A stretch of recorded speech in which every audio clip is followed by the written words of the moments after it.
প্রতিদিন হিসাব করো আজকের দুনিয়া থেকে আগামীকালকের আখিরাতের জন্য কি পাঠিয়েছো। 24 ঘন্টা চলে গেল, হিসাব লাগাও আগামীকালকের আখিরাতের জন্য কি পাঠিয়েছো। 7 দিন চলে গেল, 1 সপ্তাহ, হিসাব লাগাও আগামী আখিরাতের জন্য কি পাঠিয়েছো। 1 মাস চলে গেল, হিসাব করো বান্দা আখিরাতের জন্য কি পাঠাইছো। 1টা বছর চলে গেল, হিসাব করো আখিরাতের জন্য কি পাঠাইছো। 1টা বছর টানা মিথ্যা কথা বললেন যিনি, প্রতিদিন ওজনে কম দেন, প্রতিদিন সুদের ঘুষের মিথ্যা দুর্নীতি ঠকানো, এই হারাম রোজগার করছে যে নাফরমান, এই হারামখোর, এই সুদখোর, এই অবৈধ উপার্জনকারী, এই নাফরমান 1 বছরে কি পাঠাইছে আখিরাতে বলে। ওয়াইলুল লিল মুতাফফিফিন, আল্লাহ তাআলা কোরআনুল কারীমে স্পষ্ট বলছে যে ওজনে কম দেয় তার জন্য জাহান্নাম, তার জন্য আযাব, দুর্ভোগ, আযাব। আল্লাহ তাআলা বলছে আলা ইয়াযুন্নু উলাইকা আন্নাহুম মাবউসুন। আরে বান্দা, এত মিথ্যা, এত হারাম যে করছো, তুমি কি একবারও ভাবছো না যে তোমাকে হাসরের ময়দানে উঠতে হবে? বলে তোমার কি হাসরের ময়দানে উঠবা না? লিয়াউমিন আযীম, সে তো বড় ভয়ানক দিন। ইয়াউমা ইয়াকুমুন নাসু লিরাব্বিল আলামিন, সেদিন তো কোটি কোটি মানুষ, এই হাসরের দিন, একদিন তো 50,000 বছর। কোরআন শরীফের আয়াতে আছে 50,000 বছরের নাম হাসরের একদিন। পুরাটা সময় আল্লাহ তাআলা বলেন প্রত্যেকটা বান্দা আমি আল্লাহর সামনে দাঁড়িয়েই থাকতে হবে, দাঁড়িয়েই থাকতে হবে দোস্ত। 1 সেকেন্ড বসার কোনো সুযোগ মিলবে না, সামনে পিছে। নবীজি বলছে মাউদাউ কাদামিন, এই 2টা পাও রাখতে যেটুকু জায়গা, কদম, এটুকুই যায়, এটুকুই যায়। পার্শ্ব পরিবর্তন করারও সুযোগ নাই, আকপিস হওয়ারও সুযোগ নেই, এভাবেই দাঁড়িয়ে থাকবে। যদি একদিন হয় বিচারের দিন, একদিনেই 50,000 বছর। কিভাবে দাঁড়াইবেন বাপ যারা নামাজ পড়েন না, যারা প্রতিদিন রঙিন টেলিভিশনে নাচ গান দেখেন, নাটক সিনেমা দেখেন, যাদের ঘরের বিবি বাচ্চা প্রতিদিন নাচ গান দেখে, বাপ আমার মনে করেন আমি একবারই আসছি, মনে করেন আর কোনোদিন আসবো না, একবারই বলে গেলাম, কিভাবে দাঁড়াবে? কিভাবে?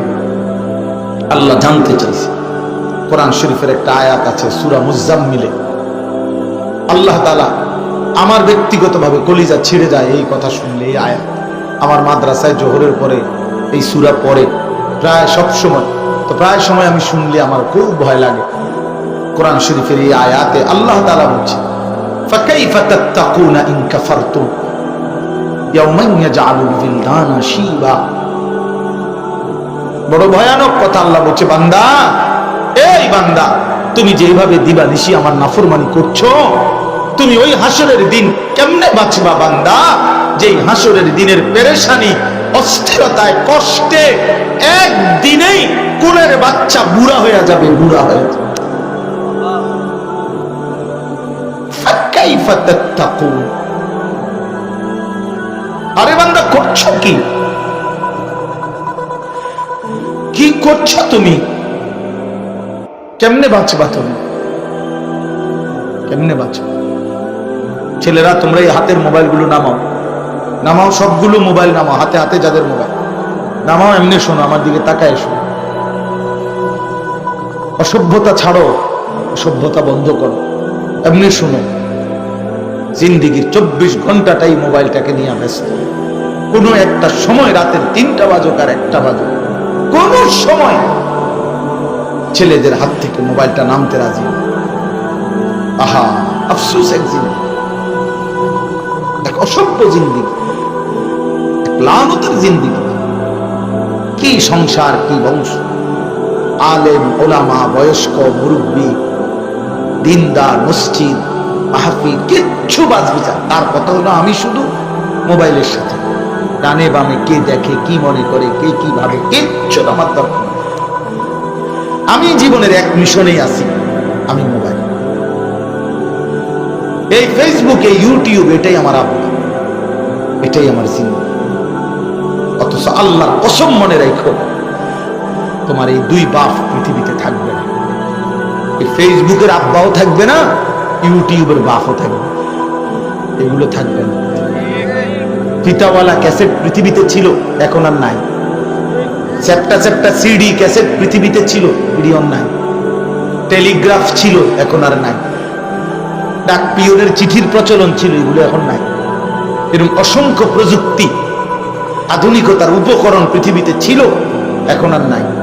আমার আমার বয়স হলো 43 বছর, শেষ হয়েছে 44 শুরু। আমার এই ছোট্ট জীবনেই আমি এগুলো দেখছি। টেলিগ্রাফ দেখছি, টেলিফোন, এগুলো আমি দেখছি। ফিতাওয়ালা ক্যাসেট দেখছি, সিডি ক্যাসেট চ্যাপ্টা চ্যাপ্টা পাতলা, এগুলো দেখছি। কইগুলো কু তাহলে আমার 30 বছরের ব্যবধানে, 40 বছরের ব্যবধানে যদি এতগুলো প্রযুক্তি চলে যায়, হারায় যায়, আগামী 30 বছর পরে আর বাকিগুলো হারায় যাবে না আরো? কি ভাই, প্রথম যে মোবাইল, এই যে এটা, এই যে মোবাইল, এগুলো আমার মতো মারুফ আছে, আমার মৌলানা মারুফ, আমরা মতো বেউকুফ ছাড়া, দুই একজন বেউকুফ যারা আমরা আছি এখনো, এরা ছাড়া এই মোবাইল কেউ ব্যবহার করে এখন? একেবারে বেশি বেউকুফ দুই একজন থাকতে পারে হয়তো। তাইলে এগুলো তখন চলে না, এগুলোই তখন চলে না। তাহলে ওইটা কেমনে বুঝলা যে ওইটা শেষ? এতগুলো যদি পিছনের কি হয়ে যায়, নাই হয়ে যায়, তো ওইটা বুঝি শেষ?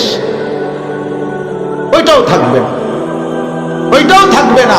কিন্তু এই নাফরমানি যা করলা, এই মোবাইলগুলো দেখে দেখে, এই নাফরমানি তো তোমার জীবন থেকে হারাবে না। তুমি তো হাসরের ময়দানে তোমার প্রতিটা গুনাহ তোমার চোখের সামনে আমল নামার মধ্যে দেখবা। মোবাইলে না থাকবে না, গুনাহ আড়াল করবা কেমনে? ভাইয়া বলে, গুনাহ আড়াল করবা কেমনে বাপ? এই রাতের ছবি, দিনের ছবি, উলঙ্গ নাচ, জিনা ব্যভিচারের দৃশ্য, হারাম নারী, এই গুনাহগুলো যে তোমার নামে লেখা হয়েছে আমল নামায়, সেটা আড়াল করবা কেমনে? وشهد عليهم سمعهم وأبصارهم وجلودهم بما كانوا يعملون। আল্লাহ তাআলা বলেন, কান, চোখ, সারা দেহের চামড়া, অঙ্গ প্রত্যঙ্গ, সবকিছু তোমার পুরা জিন্দেগীর কর্মের ব্যাপারে আমি আল্লাহর সামনে সাক্ষ্য দেব। সাক্ষ্য দেব, চামড়া মানে পুরা দেহ। وجلودهم, আল্লাহ বলেন, ইন্নাস সামআ ওয়াল বাসারা ওয়াল ফুআদা কুল্লু উলাইকা কানা আনহু মাসউলা। নিশ্চয়ই কান, চোখ এবং অন্তর আমি আল্লাহ তাআলা হাসরের দিন জিজ্ঞেস করব। কানকে বলবো, বলো তুমি কি শুনেছিলে? চোখকে বলবো, বলো তুমি কি দেখেছিলে? অন্তরকেই আমি আল্লাহ জিজ্ঞেস করব, হে অন্তর, তোমারই দিয়ে আমার বান্দা কি কি ভাবছিল সেটা বলো। তাহলে তুমি যে যতবার ছবি দেখা নারীকে নিয়ে অশ্লীল কল্পনা করছিলা, অসভ্য কল্পনা করছিলা, জিনা ব্যভিচারের স্বপ্ন দেখছিলা, আকাঙ্ক্ষা করছিলা, নাচ গানের আকাঙ্ক্ষা করছিলা, সেটাও তো দিল বলে দিল। আল্লাহর কসম দিল বলে দিল, আল্লাহ আমাকে নিয়ে নাফরমান এই ভাবছিল। তো ইয়াউমা তুবলাস সারাইর, আল্লাহ বলে কিয়ামতের দিন তোমাদের গোপন বিষয়গুলো প্রকাশ হয়ে যাবে। ওয়াহুসিলা মা ফিস সুদূর, তোমাদের অন্তরের বিষয়গুলো আলোচিত হয়ে যাবে, উল্লেখ হয়ে যাবে। এই জন্য দোস্ত আমার, আমরা প্রত্যেকেই রাত গভীরে, আমি দেরি করতে চাই না, আমার বলার প্রথম উদ্দেশ্য হলো ওলামায়ে কেরামের নসিহত, কোরআন সুন্নাহর এই নসিহত বন্ধু, এটাই জীবনের পাথেয়। অনেক নওজোয়ান ছেলে বসছো, ভাই তুমি তোমার জন্য শুনো, তুমি আরেক বন্ধুর দিকে তাকাইও না বন্ধু আমার, তাহলে আগাইতে পারত না। সমবয়সী, আমি প্রতিদিন বলি, সমবয়সী আগাইতে দেয় না, পিছায় দেয় বেশি। সমবয়সী নষ্ট করে দেয় বেশি। একটা হাসি দিয়া তারা উড়ায় দেয়, একটা টিটকারি মাইরা হঠাৎ করে একটা বুজুর্গের বাপ ধরছে, দেশ জানি না তুই কেমন সিটার, হ্যাঁ অনাই একবার ভালো হয়ে গেছে, তো মানুষ অন ভালো হইলে অসুবিধা কি, তোমার সমস্যা কি? সে বুঝি আগে খারাপ ছিল আর কোনোদিন সে ভালো হইতে পারবে না, কিন্তু এই বন্ধু নামের এই বাট পারে তারা আগাইতে দেয়। এটা বুঝছে, তার এমবি নাই, এই থেকে অসুবিধা নাই দোস্ত, আমরা দুজন একসাথে চলাফেরা করি, তোর এমবি নাই, আমার মোবাইল থেকে যদি তোকে উলঙ্গ ছবি না দেখাইতে পারি তো এই বন্ধুত্বের কি দরকার আছে? তাই না? আর এই যে আমরা ফ্রেন্ড, আমরা কিসের ফ্রেন্ড? তাই আমি যদি তোরে জাহান্নামে না নিতে পারি তো বন্ধুত্ব কিসের? জিজ্ঞাসা করে দেখে, এই পৃথিবীর সমস্ত এই অন্যায় যেগুলো বড় বড়, এগুলো কোন অসৎ সংঘ তাকে তৈরি করে দিয়েছে। একটা মদখোর নেশাখোরকে জিজ্ঞেস করেন যে তুমি প্রথম কেমনে শুরু করছো? কোন অসৎ বন্ধু তারে মদের আড্ডায় নিয়ে গেছে। জেনাখোর, ব্যভিচারী, নারীর সাথে অবৈধ সম্পর্ক, এই অসভ্য জানোয়ারকে জিজ্ঞেস করে দেখো, সে বলবে আমার বন্ধু নামের এক শয়তান আমার একদিন এই নারীর সাথে এই অসৎ সম্পর্কের বিষয়ে আমার ওই ফাঁদে ফেলে দিছে, নারীর ফাঁদে ফেলে দিছে। আরে যারা বিড়ি খায়, বিড়ি খায় মিয়া, এই বিড়ি খাওয়াই না বেটারে জিগান বুড়া চাচারে, চাচা আপনি বিড়িটা শুরু করছেন কেমনে? উনি বলবে যে আমি একদিন ঘুমের থেকে উঠা একটা রোজু টজু করে হাত মুখ ধুইয়া নিয়ত করছি আজকে সকাল 7:30 থেকে বিড়ি শুরু করব, এরম না। হ্যাঁ, উনি বলবে এটা যে আমি হুজুর খাইতাম না, এই অভ্যাস আমার ছিল না, আমি কয়টা মানুষের লগে চলতাম, এই অযাত্রা আমারে কইতে কইতে বলতে বলতে একদিন ধরাই দিছে। এটা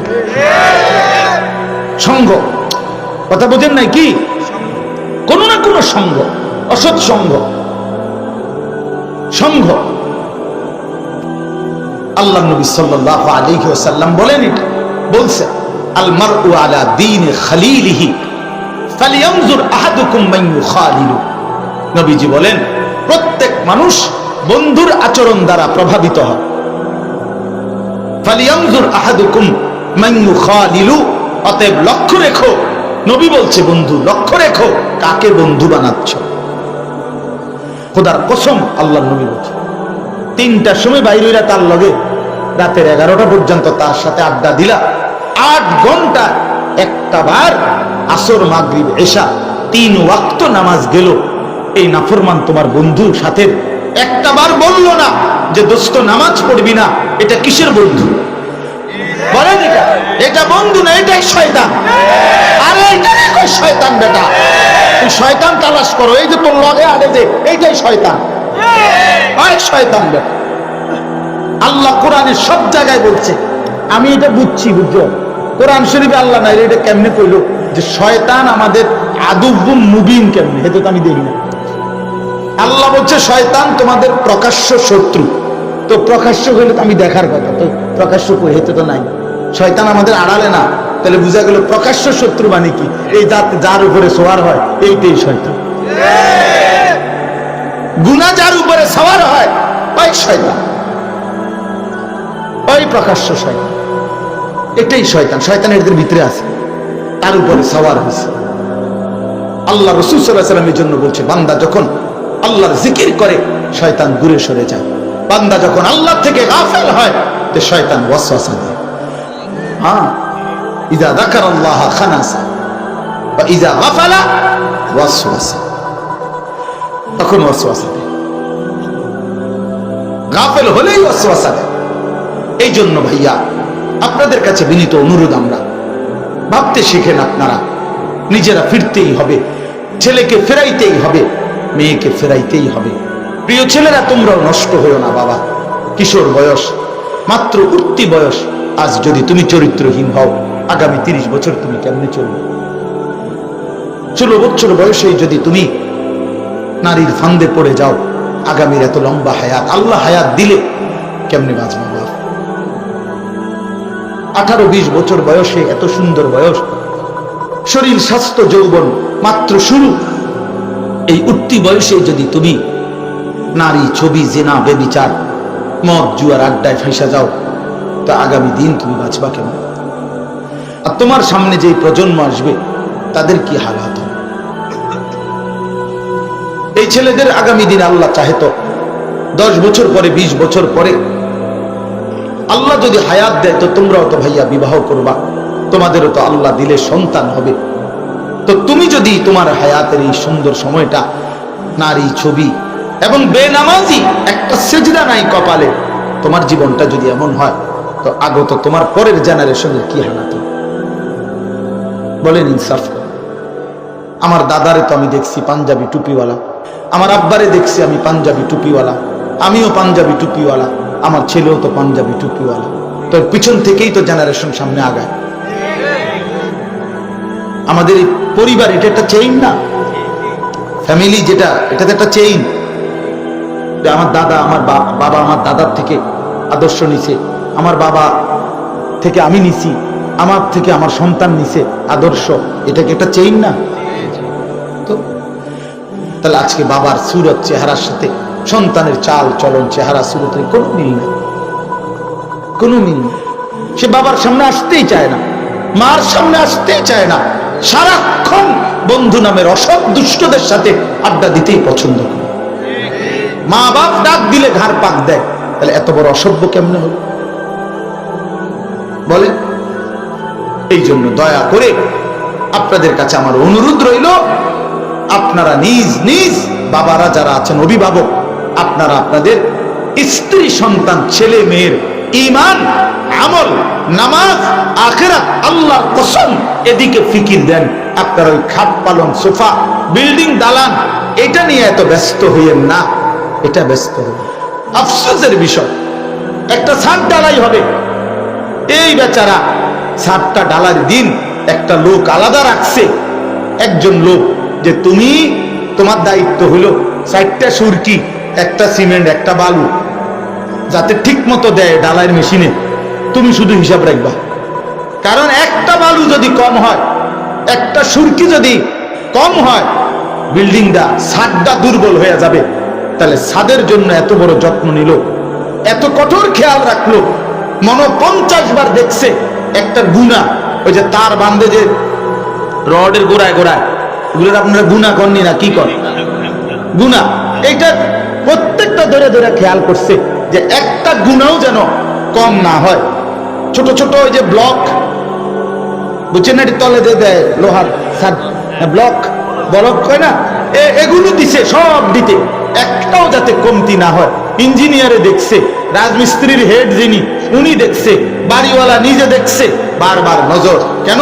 ছাদ দুর্বল হবে, ছাদ যেন দুর্বল না হয়। কিন্তু এই ছাদের নিচে যে সন্তান ঘুমাবে, সেই সন্তান তো সারা রাত উলঙ্গ ছবি দেখে, তাহলে এর হালাত এমন কেন? এই ছাদের নিচে যেই মেয়েটা ঘুমায়, সে তো পরের ছেলের সাথে হারাম সম্পর্কে লিপ্ত। তাহলে কার জন্য এই ছাদ বানাইলেন? এত মজবুত ছাদ কার জন্য বানাইলেন? এত দামি খাট কার জন্য বানাইলেন? 70,000 টাকার খাট আপনার, এত মজবুত সেগুন কাঠের, সেই খাটের মধ্যে তো শুয়ে শুয়ে আপনার ছেলে সারা রাত উলঙ্গ ছবি দেখে, এক ওয়াক্ত নামাজ পড়ে না, কোনদিন ফজরের নামাজ পড়ে না। মুসলমানের ঘরে বাপ মা জীবিত থাকতে এত বড় জানোয়ার কেমনে ঘুমায়? ওই মা কেডা? ওই বাপকে। তার রক্তে তো কি, চোখে তো পানি পড়ার কথা, সে তো চিল্লাইয়া কাঁদার কথা যে হায় আমার জীবনের কি হলো, আমি জীবনে কি পাইলাম? আমার ছেলেও নামাজ পড়ে না, মেয়েও নামাজ পড়ে না, আমার ঘরে সারাদিন রঙিন টেলিভিশন চলে, নাচ গান চলে। আহা মুসলমান, এই নাফরমানির জিন্দিগি নিয়া, এই নাফরমান ফ্যামিলি রাইখা কবরে গেলে আপনি কেমনে সুখ পাইবেন? কেমনে সুখ পাইবেন বলেন? ইনসাফ করে বলেন, কেমনে সুখ পাইবেন? দুনিয়া এভাবে পাগল বানায় দিল, দুনিয়া এভাবে পাগল বানায় দিল। রাজমিস্ত্রির সামনে বসে থাকে, একটা ইট গাঁথতে যেন কোনো দুর্বল না হয়, কাঠ মিস্ত্রির লগে বইয়া থাকে, বার্নিশটা যেন দুর্বল না হয়। আমি নিজে দেখছি, গতকালকে মনে করেন ইট গাঁথছে, পরের দিন ফজরের পরে বুড়া বাপ, বিশ্বাস করেন আল্লাহর কসম, 70-80 বছরের কম হইতো না বেড়ার বয়স। এই বুড়া মিয়া 2টা ছোট ছোট বালতি দিয়া দূরে একটা পুকুর থেকে এই 2 বালতি করে পানি আইনা আইনা, এই যে গতকালকে যে ইট গাঁথছে, এই গাঁথনির মধ্যে পানি দিতেছে, আর নাফরমান সন্তান ঘরে ঘুমায়। নাফরমান ফজরের নামাজ কেউ পড়ে না, আর এই বেড়া বেউকুফে এই বেঈমানদের জন্য, নাফরমান বেনামাজি, এগুলোর জন্য নিজে ভোরবেলা বিল্ডিং এর মজবুত করতেছে, যাতে করে পানি না দিলে তো বিল্ডিং কি হবে, গাঁথনি দুর্বল হবে। এটা এতটা বুঝলেন, সন্তানের নামাজ বুঝলেন না? বলেন বলেন বাবা। কুরআনুল কারীমের মধ্যে আল্লাহ তাআলা বলছেন, ওয়া ইদা কুরিআল কুরআন ফাসতামিউ লাহু ওয়া আনসিতু। যখন আল্লাহর কোরআন পড়া হয় তো তোমাদের দুইটা কাজ, যারা শ্রোতা, ফাসতামিউ লাহু ওয়া আনসিতু। এক নাম্বার হলো মনোযোগ দিয়ে শোনো, কান লাগিয়ে শোনো। ওয়া আনসিতু, এবং চুপ থাকো। আল্লাহ তাআলা বলেন এতে কি হবে? লাআল্লাকুম তুরহামুন, অবশ্যই তোমাদের উপরে আল্লাহ তাআলার রহমত বর্ষিত হবে। তাহলে এই দুই জিনিস, মনোযোগ দিয়ে যদি শোনে এবং চুপ থেকে শোনে, তো আল্লাহ তাআলার রহমত বর্ষিত হবে। কারণ রহমত বর্ষিত হবে মানে কি? মানে আগের চাইতে ভাত বেশি খেতে পারে। কি বলেন? আগে যে ভাত খেত 2 প্লেট, এখন আল্লাহর রহমতে ভাত খাবে 6 প্লেট। ঠিক না? এইটা না, অর্থ হইল তৌফিকুত তাআ। আল্লাহ তাআলা ওই বান্দাকে আল্লাহর ইবাদতের তৌফিক দান করে। এটা কত বড় নিয়াম! আল্লাহ যদি বান্দাকে আল্লাহর হুকুম মানার তৌফিক দেয়, তাহলেই বান্দা আল্লাহর হুকুম মানতে পারে। এই জবানে একবার আল্লাহর নাম বলা, এটা আল্লাহ তাআলার দেওয়া তৌফিক ছাড়া সম্ভব সম্ভব। আমি 72 বছর বয়স্ক লোক দেখছি। গত বছর আমি চিল্লার সফরে ছিলাম দিনাজপুর। তো ওই সময় এক বাবার 2 ছেলে হিন্দু ছিল, মুসলমান হয়েছে আগে। তো ছেলে 2 জনই মুসলমান, ছেলেদের বউ সন্তান সবাই মুসলমান, কিন্তু বাবাটা উনি মুসলমান হয় নাই। তো ওই ছেলেরা আমগরে বলছিল যে হুজুর আপনারা যদি একটু বলতেন। আরো অনেক আলেমরাও আগে বলছে। আমরা জামাত গেছি তাবলীগের সফরে, এজন্য আমাদেরকেও বলছিল। আমরাও 3 জন আলেম গেছিলাম ওনার কাছে, আমি সহ। প্রায় 2-2.5 ঘন্টা ওই চাচারে অনেক কাকুতি মিনতি করছি। উনি এমনি বলে, মুখে বলে, ওনার বয়স 72 বছর, হিন্দু। উনি এটা বলে যে ঈশ্বর, তার কোনো অংশীদার নেই, ঈশ্বরের কোনো অংশীদার নেই। এবং আমি বলে যে আমি প্রতিমা পূজা এটা আমি করি না। তো ঈশ্বর একজন, ঈশ্বরের কোনো অংশীদার নাই। তা বললাম চাচা এটাই তো কালেমা, আমি এটা কোন, আমাদের কালেমাটা কোন? না, উনি আমি এটা বলবো। তো আমি তখন খুব আফসোস করছিলাম, কাঁদছিলাম, চোখের পানি পড়ছিল যে হায়, 72 বছর বয়স চলে গেল জীবনের এক আল্লাহর বান্দা তার মালিকের নামটাও নিতে চায়। চিন্তা করে দেখেন, বিষয় আফসোসের বিষয় না? অথচ সেখানে আল্লাহ তাআলা আমাদেরকে কি পরিমাণ তৌফিক দান করছেন, আমরা প্রতিনিয়ত আল্লাহর নাম নিতে পারি। এই সৌভাগ্য আল্লাহ তাআলার এই দয়ার কি সৌভাগ্য! এইটুকুর কৃতজ্ঞতা যে আমি যে কালেমা পড়তে পারি, আমি যে আল্লাহ বলি, লা ইলাহা ইল্লাল্লাহ, এটা যে বলতে পারি, বলি দিল থেকে, আল্লাহ যে আমাকে তৌফিক দিছেন, কত বড় ইহসান মালিক। এই জন্য বললাম, আল্লাহর কথা যখন কেউ মনোযোগ দিয়ে শুনে, তো আল্লাহ তাআলা তাকে ইবাদতের, আল্লাহর হুকুম মানার তৌফিক দান, নামাজ পড়ার, দিন মানার, আল্লাহর ইবাদত করার, হুকুম মানার। এটা অনেক বড় নিয়ামত।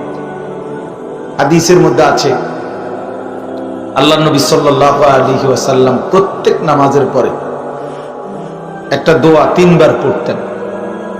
আল্লাহুম্মা আইন্নি আলা যিকরিকা ওয়া শুকরিকা ওয়া হুসনি ইবাদাতিক। আল্লাহ, আপনার জিকির, আপনার শুকর এবং আপনার ইবাদত সুন্দরভাবে আমি করতে চাই, আপনি সাহায্য করেন। তাহলে আল্লাহ পাক যদি সাহায্য না করে, বান্দা আল্লাহর ইবাদত সুন্দর করে করতে পারবে না। আমার পাওটাই ভাঙ্গা, তো আমি সেজদা দিব কিভাবে? আমার শরীরটাই প্রচন্ড অসুস্থ, তো আমি বিছনার থেকে উঠতে পারতেছি না। তা আমি আল্লাহ তাআলাকে সেজদা দিব কিভাবে? 2021 সালে আমার পাও ভাঙছিল মোটরসাইকেল অ্যাক্সিডেন্ট।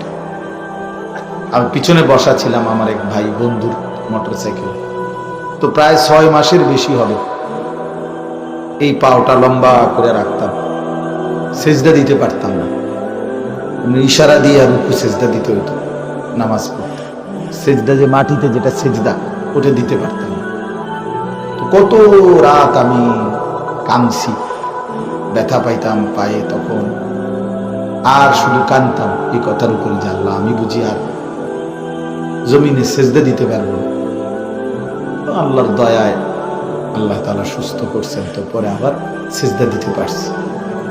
যেদিন প্রথম সেজদা দিছি মাগরিবের নামাজে, মানে ওই পাও ভাঙ্গার পরে, তো সেজদা দিয়েই আমি নামাজে সালাম ফিরেই অনেকের ফোন দিছি, মানে আমার বাসায়, আমার আম্মারে, আমার বড় ভাইরে, অনেকের যা মানে খুশিতে মানুষ যেমন বাচ্চা হইছে বা কিছু একটা বড় কিছু পাইছে সবাইরে জানায়, আমি এমন অনেকরে জানাইছি যে আমার জন্য দোয়া করেন, আমি আজকে আলহামদুলিল্লাহ সেজদা দিতে পারছি। তাইলে বান্দা আল্লাহ তাআলার দেওয়ার তৌফিক ছাড়া আল্লাহর ইবাদত করতে পারে। অসংখ্য ছেলে এই যে যারা কোনোদিন নামাজ পড়ে না, এদের উপরে আল্লাহ তাআলার লানত এই জন্য পারে। অভিশপ্ত জীবন, যে কোনো পাপের কারণে, অব্যাহত নাফরমানির কারণে আল্লাহর লানত পড়ছে তার উপর, এই জন্য সে মালিকরে সেজদা দিতে পারে। সব পারে, ভাত খাইতে পারে, ঘুম যাইতে পারে, দৌড় দিতে পারে, নামাজের চাইতেও কত কঠোর পরিশ্রমের কাজ সে করতে পারে, কিন্তু অভিশপ্ত আল্লাহকে সেজদা দিতে পারে। কত বড় বদনসিব! এই জন্য কোরআন শরীফে আছে ইবলিস আল্লাহকে সেজদা দেয় না, আল্লাহর হুকুম মানে না, একটা সেজদা দেয় না।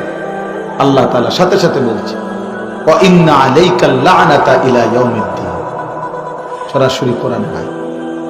আল্লাহ বলছে ইবলিস তুই আমাকে সেজদা দিলি না, তো মনে রাখিস আজকের থেকে নিয়ে কিয়ামত পর্যন্ত তোর উপরে আমি আল্লাহর লানত। এই জন্য যার কপালে সেজদা নাই তার উপরে আল্লাহর লানত, সরাসরি কোরআন শরীফ। এই অভিশপ্ত মালউন, অভিশপ্ত লানত তার উপর। হে ভাত খায়, ঘুম যায়, ভাত তো খানা তো জানোয়ারও খায়, কুকুর বিড়াল খায় না, তো কুকুর বিড়ালও তো ঘুমায়, জানোয়ারও তো পেশাব পায়খানা করে, জানোয়ারেরও তো যৌন চাহিদা পূরণ হয়, তাহলে কুকুর বিড়ালের বাচ্চা হয় কেন বলে?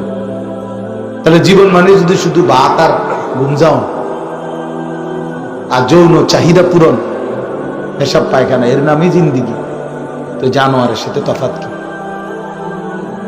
বলে? হাইওয়ানের সাথে তফাৎ কি? তাই এই জন্য আল্লাহ তাআলা কোরআনুল কারীমের মধ্যে বলছেন নাফরমানের জিন্দেগি কেমন, ফামাসালুহু কামাসালিল কালব, কুকুরের মতো, কুত্তার মতো।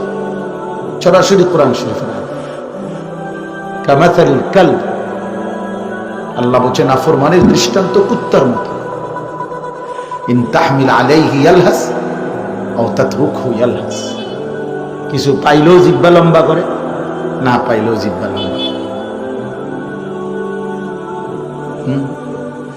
এই জন্য বাপ বললাম আল্লাহ তাআলার দেওয়া তৌফিক না হলে, দয়া না হলে, মালিকের রহম না হলে বান্দা আল্লাহর ইবাদত করতে পারে।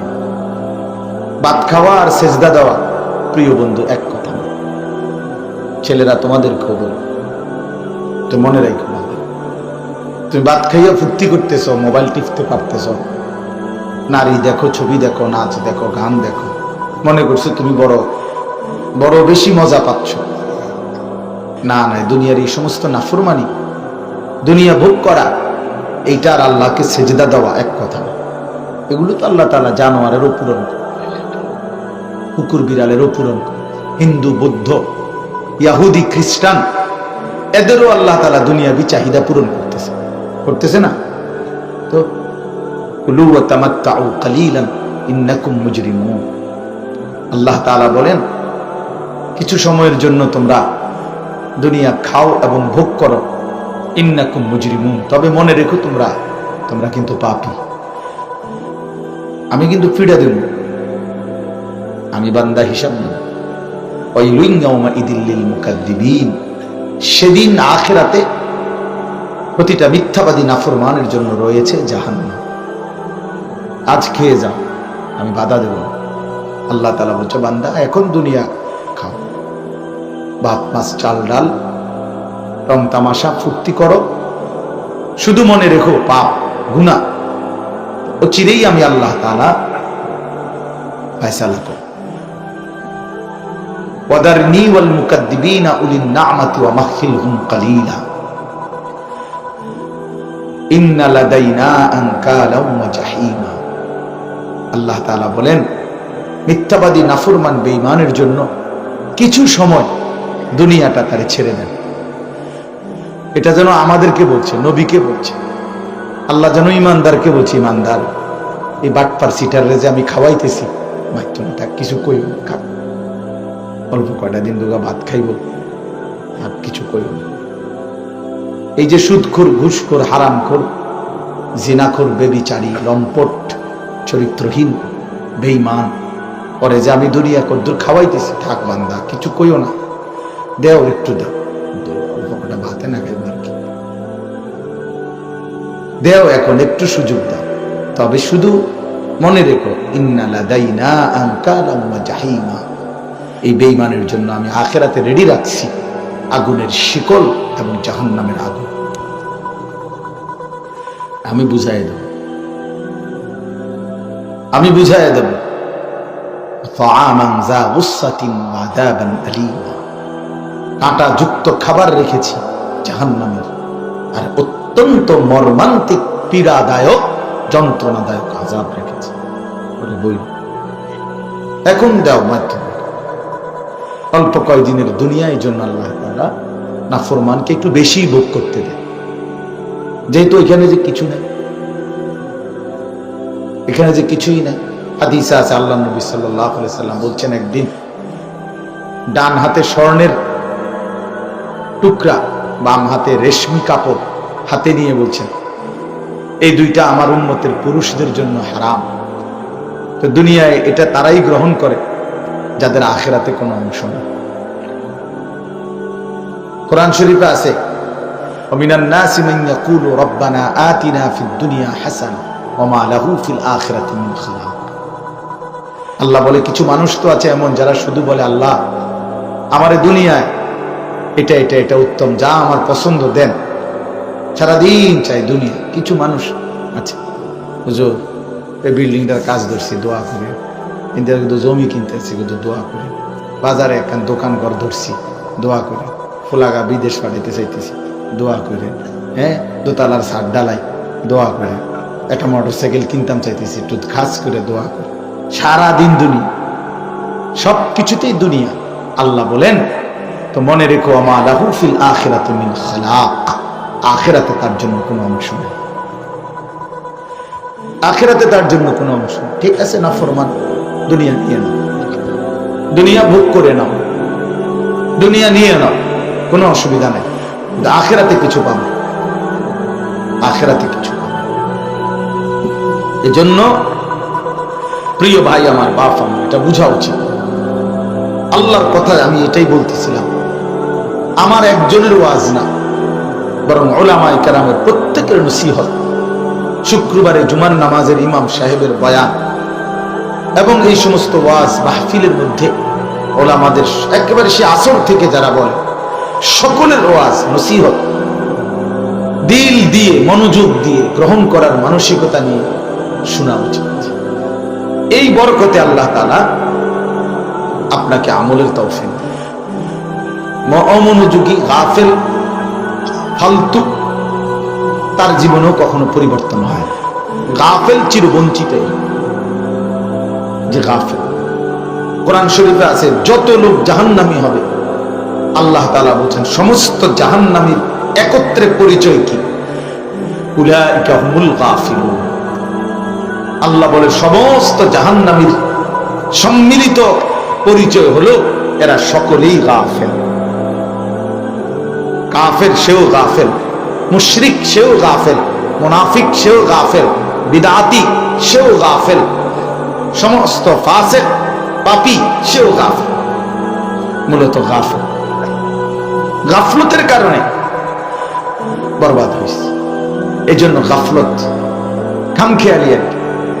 পড়তা না নামাজ, আচ্ছা দেখি না, যাও না, আইতে আছে তাইতা না, কেরম জানি লাগে, ভাল লাগতেছে, কিরকম লাগে এটাও বুঝি না, কেরম লাগে, পাগল না ছাগল না, কেরম লাগে এটাও পিতার মানে নেই। অপদার্থ, জিন্দিগির কোনো আগামাতা নেই। পূর্ব পশ্চিম অসংখ্য ছেলে পেলের চেহারা সুরত দেখতে যায়, জীবনের কোনো দিক নির্দেশনা নেই, জিন্দিগির কোনো আগামাতা নেই।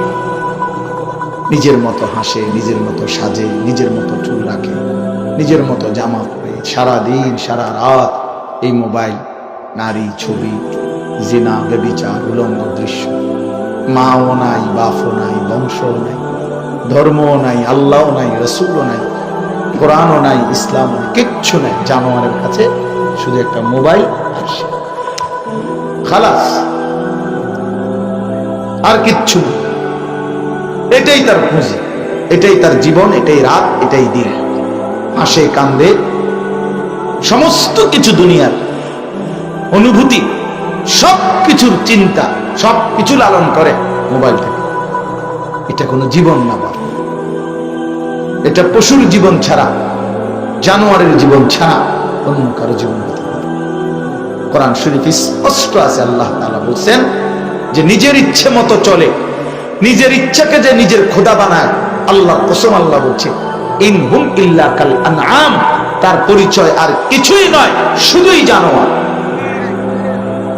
আরাআইতা মান ইত্তাখাযা ইলাহাহু হাওয়াহু আফা আনতা তাকুনু আলাইহি ওয়াকিলা আম তাহসাবু আন্না আকসারাহুম ইয়াসমাউনা আও ইয়াকিলুন ইন হুম ইল্লা কাল আনআম বাল হুম আযাল্লু সাবিলা।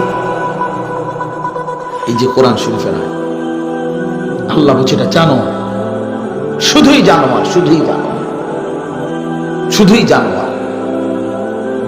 এই জন্য প্রিয় বন্ধু, প্রিয় বাপ, এটা বুঝতে শিখে। হারামের উপরে কতদিন চলবে, নাফরমানির উপরে কতদিন চলবে, আল্লাহর অবাধ্যতার উপরে কতদিন চলবে। নওজোয়ান